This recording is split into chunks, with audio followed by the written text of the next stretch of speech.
মৰমৰ ছাত্ৰ-ছাত্ৰীসকল ই কক্ষালৈ তোমালোকক স্বাগতম মই অংগৰাগ ভূঞা আৰু মই তোমালোকক দশম শ্ৰেণীৰ অসমীয়া বিষয়ৰ পাঠ্যপুথি অসমীয়া সাহিত্য চয়নিকাৰ সপ্তমটো পাঠ ভাৰতীয় সংস্কৃতিৰ প্ৰশ্নোত্তৰ ইয়াৰ আগৰ ভাগত আলোচনা কৰিছিলো এতিয়া সেই ভাগত ৰৈ যোৱা প্ৰশ্নখিনিৰ আলোচনা আমি ইয়াত কৰিম একেবাৰে প্ৰথম ভাগত আমি আলোচনা কৰিছিলো প্ৰথম তিনিটা ভাগত পাঠটোৰ আলোচনা কৰিছিলো তাৰ পিছত প্ৰশ্ন আলোচনা কৰিছিলো এতিয়া অৱশিষ্ট প্ৰশ্ন উত্তৰখিনি আমি আলোচনা কৰিম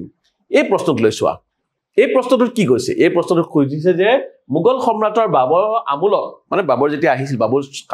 শাসনকাল যেতিয়া চলি আছিল ভাৰতত প্ৰৱেশ কৰা চিত্ৰকলাৰ নতুন ধাৰাটি কেনে আছিল বাবৰ যেতিয়া আছিল তেতিয়া ভাৰতৰ যিখিনি চিত্ৰকলা আছিল তাত এটা নতুন বস্তু সোমাইছিল সেইটো হৈছে প্ৰচুৰ ব্যক্তিবাদ অৰ্থাৎ ব্যক্তিগত হাহুতাক ব্যক্তিগত বস্তু কয় ইয়াত সামূহিকভাৱে বা ইয়াত বহু মানুহৰ কথা নকয় সমষ্টিগত কথা নকয় ই কয় কেৱল এজন লোকৰ কথা কৈছিল আৰু এইটো কিয় হৈছিল ই টাইমুৰ বা চেঙ্গিজ খান তেওঁলোকৰ ৰাজদৰবাৰৰ পৰা অহাৰ বাবে ঘটিছিল আৰু সেয়েহে ই আছিল ভাৰতীয় সংস্কৃতিৰ এক নতুন বস্তু আৰু কিন্তু ইও আহি ভাৰতীয় সংস্কৃতিত আহি লগ লাগি গৈছিল আহি গতিকে সেই আমূলতনো আমি কি নতুন বস্তু দেখা পাম সেইখিনি কথা এতিয়া আমি ইয়াত আলোচনা কৰিব লাগিব এনেদৰে লিখিব লাগিব যে মোগল সম্ৰাটৰ বাবৰৰ আমূলত ভাৰতত চিত্ৰকলা এটি নতুন ধাৰা প্ৰৱেশ ঘটে চিত্ৰকলা নতুন ভাৱটো কি হয় এই নতুন চিত্ৰশিল্পৰ মূৰত আছিল প্ৰচুৰ ব্যক্তিবোধ মই কৈছিল নহয় প্ৰচুৰ ব্যক্তিবোধ অৰ্থাৎ ব্যক্তিগত কথা ব্যক্তিগত হাহুতাকক লৈ ই গঠিত হৈছে এনে ধৰণৰ ব্যক্তিবাদী আৰ্টত বা ব্যক্তিবাদী শিল্পত জনজীৱন বা সমষ্টি জীৱনৰ কোনো সংবাদ নাছিল জনজীৱন মানে এটা ৰাজহুৱা জীৱনৰ কথা বহু লোকৰ লগত যি সংযুক্ত হৈ থকা কথা ইয়াত কোৱা নাছিল ই কৈছিল এজন ব্যক্তিগত লোকৰ যিয়ে লিখিছিল তেওঁৰ নিজৰ কথা ইয়াত প্ৰকাশ ঘটাইছিল অৱশ্যে এইটো কথাও সঁচা যে ব্যক্তিগত ভাৱধাৰাৰ মাজেৰে এটা ডাঙৰ বৃহত্তৰ এটা সাৰ্বজনীন এটা ৰূপ দিব পাৰি সেইটো কথা সঁচা কিন্তু এই ৰূপটো আৰম্ভণি হৈছিল সেই বাবৰৰ আমূলতে ইয়াৰ লক্ষ্য আছিল ব্যক্তিৰ জীৱন প্ৰকাশ কোনো এজন ব্যক্তিৰ জীৱনৰ প্ৰকাশেই আছিল ইয়াৰ লক্ষ্য আৰু ইয়াৰ জন্ম হৈছিল তাইমুৰ খান আৰু চেঙ্গিজ খানৰ ৰাজদৰবাৰত তাইমুৰ খান আৰু বা চেঙ্গিজ খানৰ ৰাজদৰবাৰত ইয়াৰ আৰম্ভণি হৈছিল বা ইয়াৰ সূচনা হৈছিল যুগৰ প্ৰকৃতি অনুসৰি এই চিত্ৰকলা ব্যক্তিবাদী আৰু কঠোৰ হ'বলৈ বাধ্য হৈছিল সেইখিনি সময়ত যুগটো এনেকুৱা আছিল সেইকাৰণে প্ৰচুৰ ব্যক্তিবাদী হ'বলৈ বাধ্য আছিল ইয়াত ভাৱ প্ৰৱণতা সলনি ভিতৰুৱা অন্তৰ্নিহিত ভাৱৰ সলনি উৎসাহ উদ্দীপনা আৰু প্ৰেৰণাহে বেছিকৈ আছিল ভাৱ প্ৰৱণতা সলনি বিপুল উৎসাহ উদ্দীপনা আৰু প্ৰেৰণাৰ প্ৰকাশ ঘটিছিল ইয়াত অত্যন্ত উৎসাহ উদ্দীপনা আৰু প্ৰেৰণাৰে ইয়াৰ প্ৰকাশ দেখা যায় ই ব্যক্তিগত ই সামূহিক বা সমষ্টি জীৱনৰ ইয়াত প্ৰকাশ ইয়াত কিন্তু দেখা নাযায় এনেদৰে তোমালোকে এই প্ৰশ্নটোৰ উত্তৰ লিখিব লাগিব এতিয়া আমি আমাৰ পৰৱৰ্তী প্ৰশ্নটোলৈ যাওঁ পৰৱৰ্তী প্ৰশ্নটোত কৈছে উত্তৰ ভাৰতৰ সংগীতে কি নতুন বস্তু আমাৰ চকুত পেলাই বুলিছে উত্তৰ ভাৰতৰ সংস্কৃতিত এটা সংগীতে আমাৰ এটা বস্তু নতুন বস্তু আমাৰ চকুত পেলাই ই যে ভাৱৰ গাম্ভীৰ্যতাৰ লগতে এটা উৰণীয়া ভাৱৰ সংযোগ ইয়াৰ কাৰণ আছে যে বুৰঞ্জী পৃষ্ঠা লুটিয়ালে সেই শাসনৰ উত্থান পতন আমি দেখিম আৰু উত্থান পতনৰ ফলত সামাজিক জীৱনত হোৱা সমাজ ব্যৱস্থাত হোৱা যিখিনি পৰিৱৰ্তন সেই পৰিৱৰ্তনৰ ফলত মানুহৰ ভাৱধাৰালৈ কেনেদৰে আমূল পৰিৱৰ্তন আনিছিল সেইখিনি কথা আমি ইতিমধ্যে পঢ়িবলৈ পাইছো সেই কাৰণে উত্তৰ ভাৰতৰ যি সংগীত আছে সেই সংগীতত আমি দেখিবলৈ পাওঁ গাম্ভীৰ্যতাৰ লগতে উৰণীয়া ভাৱৰ সংযোগ গাম্ভীৰ্যতাৰ লগত ঠায়ে ঠায়ে উৰণীয়া ভাৱৰ সংযোগ যদি কম নম্বৰ থাকে তোমালোকে এইখিনি লিখিলেই যথেষ্ট কিন্তু যদি ইয়াত নম্বৰ বেছি থাকে তেনেহলে তোমালোকে লিখিব লাগিব ইয়াৰ কাৰণবোৰ কি তেতিয়া তোমালোকে লিখিব লাগিব যে সেই সমাজ ব্যৱস্থা কেনেদৰে সলনি হৈছিল কেনেদৰে শাসন ভঙা পতাৰ লগত সামাজিক জীৱনত পৰিৱৰ্তন আহিছিল সামাজিক জীৱনত পৰিৱৰ্তন হওঁতে যি সকল লোকে বিপ্লৱ কৰিবলৈ বা তেওঁলোকে আগুৱাই প্ৰতিৰোধ কৰিবলৈ আগুৱাবলৈ শক্তি নোহোৱা হৈছিল সাহস নোহোৱা হৈছিল গতিকে তেওঁলোকে পলায়নবাদৰ আশ্ৰয় লৈছিল গতিকে আৰু আনহাতে এই যিখিনি সামূহিক যি ভাৱ প্ৰৱণতাৰ মাজত যেনেদৰে বাহিৰৰ পৰা অহা সংস্কৃতি ইয়াৰ প্ৰভাৱ সোমাল ফলত কি হ'ল যিটো গাম্ভীৰ্যতাৰ মাজত ইয়াৰ উৰণীয়া ভাৱৰো দেখিবলৈ সংযোগ ঘটা দেখিবলৈ পোৱা যায় আৰু ইয়ে আচলতে কিন্তু ক'ব লাগিব যে ইয়ে উত্তৰ ভাৰতীয় সংগীতক বৈচিত্ৰ্যময় কৰি তুলিছে এনেদৰে দীঘলকৈ তোমালোকে লিখিব লাগিব কিন্তু যদি নম্বৰ কম থাকে কেৱল এইখিনি লিখিলে হ'ল যে নতুন বস্তুটো হৈছে গাম্ভীৰ্যৰ লগত উৰণীয়া ভাৱৰ সংযোগ এতিয়া আমি আমাৰ পৰৱৰ্তী প্ৰশ্নটোলৈ যাওঁ ভাৰতীয় সংস্কৃতিত ইছলামৰ অৰিহণাৰ এটি টুকা প্ৰস্তুত কৰা ভাৰতীয় সংস্কৃতিত ইছলামৰ অৰিহণা আটাইকেইটা ক্ষেত্ৰতে ঘটিছে আৰু কেনেদৰে ঘটিছে সেইখিনি কথা লিখিব লাগিব এটা এটাকে তোমালোকে লিখিব পাৰিলে বেছি ভাল তোমালোকে লিখিবা যে ভাৰতীয় সংস্কৃতি এক সমন্বয়ৰ প্ৰতিভূ ভাৰতীয় সংস্কৃতিটো সমন্বয়ৰ বস্তু বুলিয়ে কৈছে এই সমন্বয় একটা সানে কি ই সমিল মিলৰ সংস্কৃতি ভাৰতীয় সংস্কৃতিত ভাৰতত বসবাস কৰা বিভিন্ন জাতি ধৰ্ম সম্প্ৰদায়ৰ দৰে ইছলামৰ অৰিহণাও অতি মন কৰিবলগীয়া ই অনুপেক্ষণীয় এক উপেক্ষা কৰিব নোৱাৰি ইছলামৰ অৰিহণাও বহুত আছে বিশেষকৈ ইছলামৰ সুফিবাদ আৰু ভাৰতীয় শাস্ত্ৰ উপনিষদৰ ভাৱধাৰাৰ মাজত এক অভূতপূৰ্ব মিল দেখা যায় যদিও সুফিবাদৰ মূল কুৰাণ যদিও কিন্তু ভাৰতীয় যি উপনিষদৰ ভাৱধাৰাৰ লগত ইয়াৰ মিল দেখা পোৱা যায় ই ভাৰতীয় সংস্কৃতিক ই আৰু অধিক মহান অধিক বৈচিত্ৰ্যময় কৰি তুলিছে ইছলামী তাৰ লগতে আমি ভাস্কৰ্য কথা কম ইছলামীয় ভাস্কৰ্যই হিন্দু ভাস্কৰ্যক এক নতুন কাৰুকাৰ্য প্ৰদান কৰিছে এই ভাৱ গঠনৰ সৰলতা আৰু তাৰ লগত সূক্ষ্মতা ই আমাক দিছে ভাস্কৰ্য তাজমহল ইয়াৰ উৎকৃষ্ট নিদৰ্শন কৈছে যে তাজমহল ই উৎকৃষ্ট নিদৰ্শন এইটো কাৰণে যে ইয়াত ই কেৱল ভাৰতীয় ই কেৱল হিন্দু বা ই কেৱল মুছলিম ভাস্কৰ্য বুলিব নোৱাৰি দুইটা যেতিয়া সমন্বয় ঘটিছে সেই সমন্বয়ৰ প্ৰকাশ ঘটিছে উৎকৃষ্ট প্ৰদৰ্শন হৈছে বা উৎকৃষ্ট প্ৰকাশ ঘটিছে তাজমহলৰ সেই কাৰণে তাজমহলটো বিশ্বৰ সবাতোকৈ আচৰিত সাতটা বস্তুৰ ভিতৰত অন্যতম আৰু সকলোকৈ ধুনীয়া এটা সৌধ এই সৌধটো সুন্দৰ কৰি তুলিছে ইয়াৰ মাজত ঘটা সমন্বয়ৰ বাবে ইয়াত উত্তৰ ভাৰতীয় ভাস্কৰ্যৰ লগত ইছলামীয় ভাস্কৰ্যৰ যেতিয়া সমিল মিল ঘটিছে তাৰ ফলত আমি তাজমহলৰ দৰে এটা সুন্দৰ সৌধ আমি বা সুন্দৰ এটা নিদৰ্শন আমি ইয়াত পাওঁ কৈছে তাৰপিছত আমি চিত্ৰশিল্প ইয়াত প্ৰচলিত চিত্ৰশিল্পৰ লগত ইছলামীয় চিত্ৰশিল্পৰো মিলন ঘটি ভাৰতীয় চিত্ৰশিল্পক এক অনন্য বৈশিষ্ট্য প্ৰদান কৰিছে ইছলামীয় চিত্ৰশিল্পৰ বৈশিষ্ট্য আহি যেতিয়া ভাৰতীয় চিত্ৰশিল্পৰ মাজত সোমাইছে তেতিয়া ই এক অনন্য বৈশিষ্ট্য প্ৰদান কৰিছে ৰাজপুত আৰু মোগলসকলৰ আৰ্টত এনে এক বৈচিত্ৰ্য দেখা যায় ৰাজপুতসকলৰ আৰ্ট বা মোগল সকলৰ আৰ্টত এই বৈচিত্ৰ্য আমি পৰিলক্ষিত হয় বুলি ক'ব পাৰো তাৰ লগতে ইছলামীয় সাহিত্য ভাৱধাৰা ভাৰতীয় সাহিত্যত সোমাই পৰিছে সংপৃক্ত হৈছে বুলি ক'ব যাক তোমালোক ভাগে লিখিবলৈ হ'লে সংপৃক্ত হৈছে বুলি লিখিলে বেছি ভাল লাগিব এইদৰে ভাৰতীয় সংস্কৃতিক ইছলামৰ অৰিহণাই আৰু অধিক জাতিষ্কাৰ কৰি তুলিছে গতিকে ভাৰতীয় যিটো মূল খুঁটিৰ যিটো সংস্কৃতি আছিল সেই সংস্কৃতিৰ মাজত এনে ধৰণৰ ইছলামৰ যিবোৰ প্ৰভাৱ সোমাইছে সেই প্ৰভাৱবোৰে ভাৰতীয় সংস্কৃতিক অধিক জাতিষ্কাৰ কৰি তুলিছে বা শুনোতে শুৱগা চৰাইছে বুলি ক'লেও ভুল কোৱা নহ'ব এনেদৰে তোমালোকে এই প্ৰশ্নটোৰ উত্তৰ লিখিব পাৰা এতিয়া আমি আমাৰ পৰৱৰ্তী প্ৰশ্নটোলৈ যাওঁ প্ৰাক মুছলিম যুগ আৰু মুছলিম যুগৰ ভাৰতীয় ভাস্কৰ্যৰ শিল্পকলাৰ বিষয়ে এটি টুকা যুগুত কৰা এই টুকাটো আমি কি লিখিব লাগিব প্ৰাক মুছলিম মানে মুছলিমসকলৰ অহাৰ আগতে ভাৰতৰ ভাস্কৰ্য আৰু শিল্পকলা কেনেকুৱা আছিল আৰু মুছলিমসকল অহাৰ পাছত কেনেকুৱা ঘটিল সেইখিনি কথা আমি ইয়াত আলোচনা কৰিব লাগিব সেইখিনি কথা আমি পঢ়িয়াই দেখাব লাগিব ঠিক আছে আৰু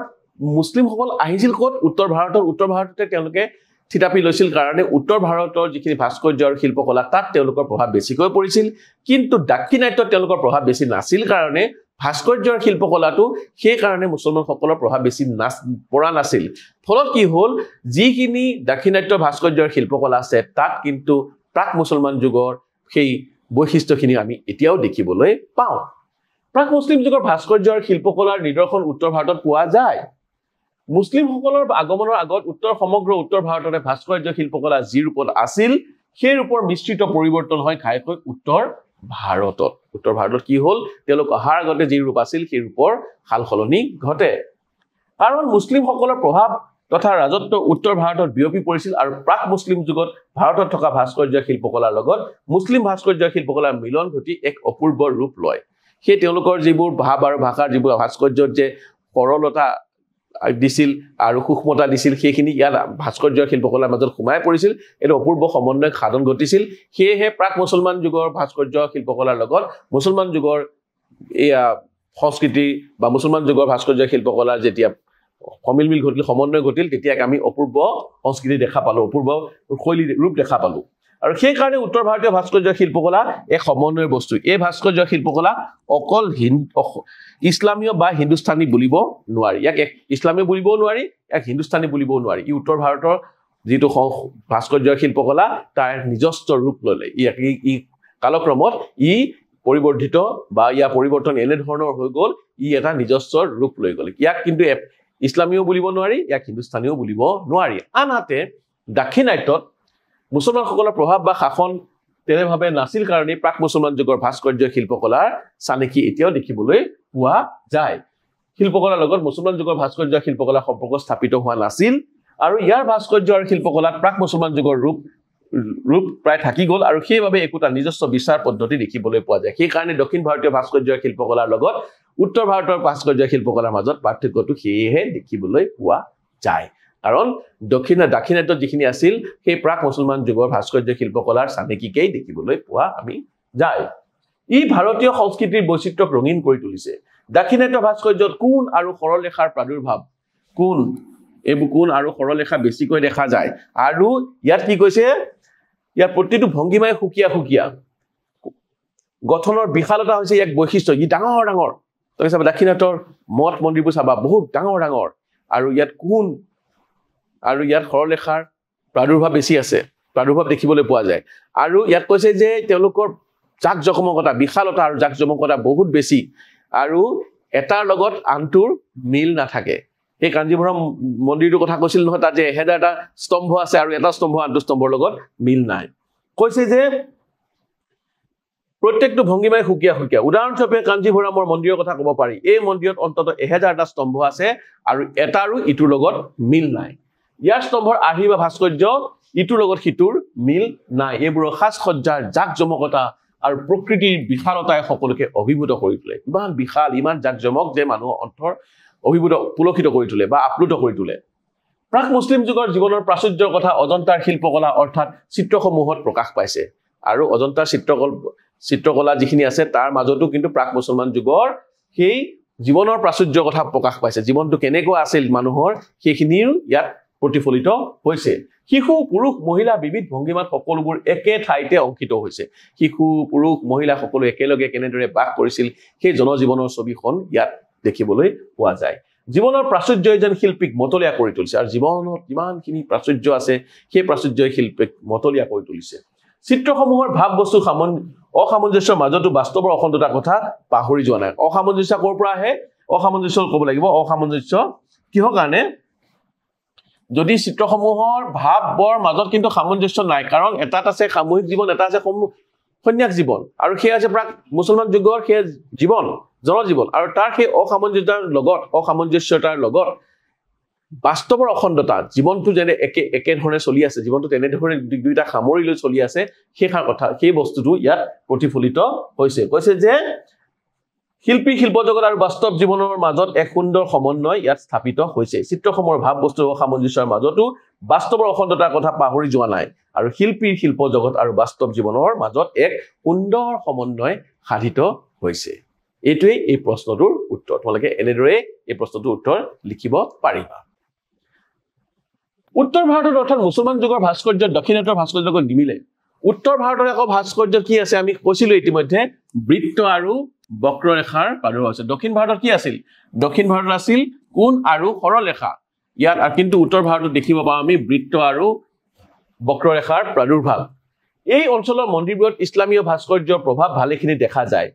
ই আচলতে সংহতিৰ ভাস্কৰ্য সেইখিনি কথা আমি কৈছোৱেই ইয়াৰ শোভা সমন্বয় আৰু গঠনৰ সূক্ষ্মতাৰ জৰিয়তে প্ৰকাশ পায় ইয়াৰ শোভা কি কৈছে যে সমন্বয় যে কৈছে সৰলতা আৰু সমন্বয় যে সৰল বস্তু জ্যামিতীয় নক্সাৰ নিচিনা বস্তু আছে আৰু তাৰ কিন্তু সূক্ষ্মতাই ইয়াক সুন্দৰ কৰি তুলিছে গঠনৰ সূক্ষ্মতাৰ জৰিয়তে প্ৰকাশ পাইছে দাক্ষিণাত্যৰ দৰে কাৰুকাৰ্যৰ বিশালতাৰ সহায়ত নহয় দাক্ষিণাত্যত আছে কাৰুকাৰ্য জাকজমকতা আৰু বিশালতা কিন্তু উত্তৰ ভাৰতত আছে কি সমন্বয় আৰু গঠনৰ সূক্ষ্মতা সৰু বস্তুলৈ তেওঁলোকে নজৰ দিছে গঠনৰ সৰলতা আৰু সূক্ষ্মতা হৈছে ইছলামীয় ভাস্কৰ্যৰ মূল সম্পদ এই শাৰীৰ কথা লিখিব লাগিব যে গঠনৰ সৰলতা আৰু সূক্ষ্মতাই হৈছে ইছলামীয় ভাস্কৰ্যৰ মূল বিষয় আৰু এইবোৰেই বা এই উপাদানবোৰ আহি সোমাইছে হি উত্তৰ ভাৰতৰ ভাস্কৰ্য আৰু শিল্পকলা কৈছে যে মুছলিম যুগৰ শিল্পৰ মূলতে আছিল প্ৰচুৰ ব্যক্তিবোধ এনে ব্যক্তিবাদী শিল্পকলা জনজীৱন বা সমাজ জীৱনৰ কোনো সংবাদ নাছিল আৰু যি মুছলমান যুগ ইতিমধ্যে কৈছো যে মুছলমান শিল্পকলা বা ভাস্কৰ্য আছিল প্ৰচুৰ ব্যক্তিবাদ আৰু ইয়াৰ লগত সমাজ জীৱনৰ বা সমষ্টি জীৱনৰ কোনো সংবাদ ইয়াত পোৱা নগৈছিল আৰু ইয়াৰ লক্ষ্য আছিল ব্যক্তিৰ জীৱন প্ৰকাশ কি আছিল ব্যক্তিৰ জীৱন প্ৰকাশ মানুহৰ ইয়াৰ জীৱনত কি মানুহৰ ব্যক্তিগত জীৱনত কি ধৰণৰ ভাব ভাষা বা কি ধৰণৰ ভাৱে বেছি প্ৰাধান্য পাইছে সেইখিনিহে প্ৰকাশ পাইছিল ই সামাজিক জীৱনৰ কথা ইয়াত নাছিল গতিকে যুগৰ প্ৰকৃতি অনুসৰি মুছলিম যুগৰ এই শিল্পকলা ব্যক্তিবাদী আৰু কঠোৰ হ'বলৈ বাধ্য হৈছিল সেই যুগৰ আহ্বান আছিল কাৰণেই তেওঁলোক প্ৰচুৰ ব্যক্তিবাদী হৈছিল আৰু কঠিন হ'বলৈ বাধ্য হৈছিল ইয়াত ভাৱ প্ৰৱণতাৰ সলনি ভিতৰুৱা ভাৱৰ সলনি ইয়াত কি আছিল উৎসাহ উদ্দীপনা আৰু প্ৰেৰণা পোৱা যায় প্ৰেৰণাৰ প্ৰকাশ ঘটা দেখা যায় সেইদৰে প্ৰাক মুছলিম আৰু মুছলিম যুগৰ ভাৰতীয় ভাস্কৰ্যৰ শিল্পকলা স্বকীয় বৈশিষ্ট্যৰে উজ্জ্বল আছিল এনেদৰে প্ৰাক মুছলিম যুগৰ যিটো ভাস্কৰ্যৰ শিল্পকলা আছিল স্বকীয় বৈশিষ্ট্য আছে আৰু মুছলিমসকল অহাৰ পিছত ভাৰতৰ যিটো সংস্কৃতি বা যিটো ভাস্কৰ্য আৰু শিল্পকলা যি পৰিৱৰ্তন আছিল দুইটাৰ মাজত স্বকীয়তা আছে আৰু দুইটা সেয়েহে সমুজ্জ্বল হৈ ভাৰতীয় সংস্কৃতিৰ অংগ হিচাপে এতিয়া আমি দেখিবলৈ পাওঁ এইটোৱে এই প্ৰশ্নটোৰ উত্তৰ তোমালোকে নিশ্চয় লিখিব পাৰিবা পৰৱৰ্তী প্ৰশ্নলৈ যাওঁ পৰৱৰ্তী প্ৰশ্নটো আছে ব্যাখ্যা কৰা সংস্কৃতি অবিচ্ছিন্ন ধাৰাই হৈছে ভাৰতীয় জীৱনৰ মূল সম্পদ ভাৰতীয় জীৱনৰ মূল সম্পদ হৈছে সংস্কৃতি অবিচ্ছিন্ন ধাৰা এই ধাৰাটো য'ত স্তব্ধ হৈ যোৱা নাই ই নিৰৱচ্ছিন্নভাৱে বৈ গৈ আছে কিন্তু এইখিনি লিখাৰ আগতে আমি লিখিব লাগিব ব্যাখ্যা কৰিছো নহয় গতিকে লিখিব লাগিব যে উক্ত কথা ফাকি আমাৰ পাঠ্যপুথিত সন্নিবিষ্ট হেমম বৰুৱাৰ ৰচিত ভাৰতীয় সংস্কৃতি নামৰ প্ৰবন্ধটোৰ পৰা লোৱা হৈছে উক্ত কথাষাৰ আমাৰ পাঠ্যপুথিত সন্নিবিষ্ট হেমম বৰুৱাৰ দ্বাৰা ৰচিত ভাৰতীয় সংস্কৃতি নামৰ পাঠটিৰ পৰা তুলি দিয়া হৈছে এইখিনি লিখিব লাগিব তাৰ লগতে এইটো লিখিব লাগিব ভাৰতীয় সংস্কৃতিৰ সমন্বয়াত্মক বৈশিষ্ট্যৰ বিষয়ে ক'বলৈ গৈ লেখকে এনেদৰে মন্তব্য কৰিছে ভাৰতীয় সংস্কৃতিৰ যে সমন্বয় বস্তু সেই কথাষাৰ বুজাবলৈ এই সাৰ কথাৰ অৱতাৰণা কৰিছে ভাৰতীয় সংস্কৃতিৰ প্ৰবাহ অতীতৰ পৰাই নিৰৱচ্ছিন্নভাৱে বৈ আহিছে ভাৰতীয় সংস্কৃতিৰ যিটো ধাৰা সি অতীতৰ পৰাই বৈ আহিছে ই কেতিয়াবা ক্ষীণ হৈছে কেতিয়াবা ডাঙৰ হৈছে কিন্তু ই কেতিয়াও ৰৈ যোৱা নাই নিৰৱচ্ছিন্নভাৱে বৈ গৈ আছে একালত ভাৰতবৰ্ষত অতি উচ্চ থলুৱা অনাৰ্য সংস্কৃতিৰ পৰিভৰ ঘটিছিল ভাৰতত আছিল তেতিয়া অনাৰ্য সংস্কৃতি কি উচ্চ মানৰ আছিল আৰু বহিৰাগত আৰ্যসকল আহি উচ্চ সংস্কৃতি সম্পন্ন অনাৰ্যসকলৰ ওপৰত ৰাজনৈতিক প্ৰভুত্ব স্থাপন কৰিছিল কিন্তু যেতিয়া আৰ্যসকল আহিল অনাৰ্যসকলক দমন কৰি তেওঁলোকে অনাৰ্যসকলৰ ওপৰত তেওঁলোকে প্ৰভুত্ব স্থাপন কৰিলে আৰু তেনেদৰে তেওঁলোকে একেলগে বসবাস কৰিবলৈ ধৰিলে কিন্তু সংস্কৃতিৰ ক্ষেত্ৰত আৰ্যসকল থলুৱা সুস্থ সবল সাংস্কৃতিক জীৱন প্ৰবাহত একেধাৰে বৈ যাবলৈ বাধ্য হৈছিল কি হ'ল কিন্তু সেই অনাৰ্য সংস্কৃতি উচ্চ মানৰ যি সংস্কৃতিৰ ধাৰা বৈ গৈ আছিল সেই মানুহসকলক তেওঁলোকে দমন কৰিছিল সঁচা কথা কিন্তু তেওঁলোকৰ সংস্কৃতি সেই প্ৰবাহটো তেওঁলোকে বাধা দিব পৰা নাছিল বা বাধা দিয়াও নাছিল সেই সংস্কৃতি সেই ধাৰাটোৰ লগত তেওঁলোকৰ ধাৰাটো মিলাই একেলগে বৈ গৈছিল আমি সেইটো লিখিব লাগিব যে বহিৰাগত আৰ্যসকল আহি উচ্চ সংস্কৃতিবান অনাৰ্যসকলৰ ওপৰত ৰাজনৈতিক প্ৰভুত্ব স্থাপন কৰিছিল কিন্তু সংস্কৃতিৰ ক্ষেত্ৰত আৰ্যসকল থলুৱা সুস্থ সবল সাংস্কৃতিক জীৱন প্ৰবাহত একেধাৰে বৈ যাবলৈ বাধ্য হৈছিল একেটা ধাৰাৰে তেওঁলোকেও বৈ গৈছিল সেই আগৰ পৰা চলি থকা ভাৰতীয় সংস্কৃতিক তেওঁলোকে বন্ধ কৰি দিব পৰা নাছিল স্তব্ধ কৰি দিব পৰা নাছিল আৰ্যসকল আহি ভাৰতবৰ্ষত আৰ্য সংস্কৃতিৰ বৰঘৰ সাজিছিল যদিও তেওঁলোকৰ আৰ্য সংস্কৃতিয়ে বৰঘৰ সাজিছিল সেইটো কথা সঁচা কথা কিন্তু পূৰ্বৰ অনাৰ্য সংস্কৃতিক তেওঁলোকে মূল ভেটি ৰূপে গ্ৰহণ কৰিছিল তেওঁলোকৰ সংস্কৃতিৰ মূল ভেটিটোৱে হৈছিল অনাৰ্যসকলৰ উচ্চ মান বিশিষ্ট সংস্কৃতি পৰৱৰ্তী কালত ভাৰতবৰ্ষলৈ ভিন ভিন সংস্কৃতি সম্পন্ন নানা জাতি জনগোষ্ঠীৰ আগমন ঘটিছিল আৰ্যসকল অহাৰ পিছতো পৰৱৰ্তী কালত বহু লোক আহিছিল বহু জাতি আহিছিল জনজাতি আহি ভাৰতবৰ্ষত নিগাজিকৈ থাকিবলৈ লৈছিল প্ৰত্যেকেই পূৰ্বৰ পৰা চলি অহা ভাৰতীয় সংস্কৃতিৰ নানা উপাদানে এই প্ৰবাহটোক পৰিপুষ্ট কৰিছিল আৰু প্ৰত্যেকে নতুন নতুন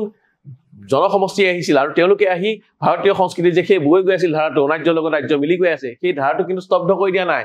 সেই ধাৰাৰ লগত তেওঁলোকো মিলি গৈছে আৰু তেওঁলোকৰ নিজৰ উপাদান ইয়াৰ লগত মিলাই লৈ গৈছে যেনেদৰে এখন ডাঙৰ নদী যদি বৈ আহে বৈ আহোঁতে বিভিন্ন উপনৈবোৰ আহি সেই নদীখনৰ লগত লগ লাগি একেলগে বৈ সাগৰত পৰেগৈ ঠিক এনেকৈ কৈছে যে প্ৰত্যেকে পূৰ্বৰ পৰা চলি অহা ভাৰতীয় সংস্কৃতিৰ নানা উপাদানেৰে এই প্ৰবাহটোক পৰিপুষ্ট কৰিছিল যিটো ধাৰা বৈ গৈ আছিল সংস্কৃতিৰ ধাৰা তাত সেই ধাৰাটোকে শক্তিশালী কৰিছিল বা সমৃদ্ধ কৰিছিল কোনো বহিৰাগত জাতিগোষ্ঠীৰ সাংস্কৃতিক পৰম্পৰা ভাৰতীয় সংস্কৃতিৰ মূল প্ৰবাহটো কেতিয়াও অস্বীকাৰ কৰিব পৰা নাছিল বহিৰাগত সংস্কৃতি আহিছিল যদিও ভাৰতৰ যিটো মূল প্ৰবাহটো সেইটো কিন্তু অস্বীকাৰ কৰিব পৰা নাছিল আৰু সেয়েহে ভাৰতীয় সংস্কৃতিৰ বা ভাৰতীয় জীৱনৰ প্ৰাণ হৈছে সংস্কৃতিৰ এই অবিচ্ছিন্ন ধাৰা এনেদৰে লেখকে কৈছে বুজি পাইছা নহয় ভাষা সাহিত্য স্থাপত্য ভাস্কৰ্য সংগীত চিত্ৰকলা দৰ্শন আদি সংস্কৃতিৰ ভিন ভিন উপাদানসমূহ এনেদৰে সমন্বয়াত্মক আদৰ্শেৰে যুগ যুগে পৰিৱৰ্তিত হৈ ভাৰতীয় সংস্কৃতিক এক বৈচিত্ৰ্যপূৰ্ণ আৰু মহিয়ান সংস্কৃতি ৰূপে গঢ়ি তুলিছিল এনেদৰে যুগে যুগে আহি যেতিয়া ভাৰতীয় সংস্কৃতিটোক অধিক বৈচিত্ৰ্যপূৰ্ণ অধিক মহিয়ান কৰি তুলিছিল আৰু সেয়েহে কৈছে ভাৰতীয় জনজীৱনৰ প্ৰাণ এই সংস্কৃতি এই অবিচ্ছিন্ন ধাৰাটো এই ভাৰতবৰ্ষখনক ইমান মহান কৰি তুলিছে ইমান বৈচিত্ৰ্যপূৰ্ণ কৰি তুলিছে সেয়েহে ভাৰতখন সেই বৈচিত্ৰ্যৰ মাজত ঐক্য বুলি কোৱা যায় এইটো কাৰণে কোৱা যায় যে ভাৰতৰ যি পুৰণিৰ পৰা বৈ অহা সংস্কৃতিৰ যি ধাৰা সেই ধাৰা কোনেও স্তব্ধ নকৰি সেই সংস্কৃতি সেই ধাৰাৰ লগত নিজৰ ধাৰা আহি লগ লগাই আৰু সেই পূৰ্বৰ ধাৰাটোক অধিক পৰিপুষ্ট কৰি অধিক মহিয়ান অধিক বৈচিত্ৰ্যপূৰ্ণ কৰি তুলিছে আৰু ইয়ে হৈছে ভাৰতীয় জনজীৱনৰ এক প্ৰাণ আৰু এই ভাৰতীয় জনজীৱনক ইয়ে মহিয়ান কৰি তুলিছে এনেদৰে এই কথাষাৰা লেখকে এইখিনি কথা প্ৰকাশ কৰিছে এনেদৰে তোমালোকে এইখিনি ব্যাখ্যা কৰিবা এতিয়া আমি পৰৱৰ্তী প্ৰশ্নলৈ যাওঁ এইটো ব্যাখ্যা কৰা ভাৰতৰ বুৰঞ্জী হৈছে ৰাজ্যৰ উত্থান পতন ভঙা গঢ়াৰ সবিশেষ বুৰঞ্জী আৰু ভাৰতীয় বুৰঞ্জী উক্ত কথাষাৰ ক'ত আছে সেইখিনি কথা লিখিলো তাৰ লগতে ক'ব লাগিব ভাৰতৰ বুৰঞ্জী পৃষ্ঠাত যে বিভিন্ন সময়ত বিভিন্ন লোক আহিছিল বিভিন্ন লোকৰ ৰাজত্ব চলিছিল এইখিনি ৰাজত্বৰ মাজত থকা তেওঁলোকে যিখিনি সংস্কৃতি উপাদান খাই সোমালেহি এইখিনিয়ে ভাৰতৰ বুৰঞ্জীত আমি পাওঁ ভাৰতীয় বুৰঞ্জীত নতুনকৈ ৰজা আহিছে নতুনকৈ কোনোবা আগৰ ৰজা ভাঙিছে নতুন ৰজা গঢ়িছে এই ভঙা পতাৰ বুৰঞ্জীয়ে বেছিভাগ পোৱা যায় আৰু এই ভঙা পতাৰ মাজতে ভাৰতীয় বুৰঞ্জীত কিন্তু ভাৰতীয় সংস্কৃতি বুৰঞ্জীও আমি ইয়াত ভাৰতীয় সংস্কৃতি কেনেদৰে পৰিৱৰ্তন হৈছে তাক আমি দেখিবলৈ পাওঁ আমি এনেদৰে দেখিম প্ৰদত্ত কথাবাকি আমাৰ পাঠ্যপুথিত সন্নিৱিষ্ট হেম বৰুৱাৰ ৰচিত ভাৰতীয় সংস্কৃতি নামৰ পাঠটিৰ পৰা তুলি দিয়া হৈছে ভাৰতৰ বুৰঞ্জীৰ বিষয়ে এটি ধাৰণা দিবলৈ যোৱাৰ প্ৰাৰম্ভতে লেখকে এইষাৰ কথা অৱতাৰণা কৰিছে ভাৰতৰ বুৰঞ্জীটো কেনেকুৱা আছিল ভাৰতৰ বুৰঞ্জী এটা সম্যক ধাৰণা দিবলৈ এইষাৰ বাক্যৰ অৱতাৰণা কৰিছে ভাৰতীয় সংস্কৃতি বিৰাট এক সমন্বয়ৰ সংস্কৃতি নানা জাতি উপজাতি সভ্যতা কৃষ্টি আদি বিচিত্ৰ মিলন ঘটিছে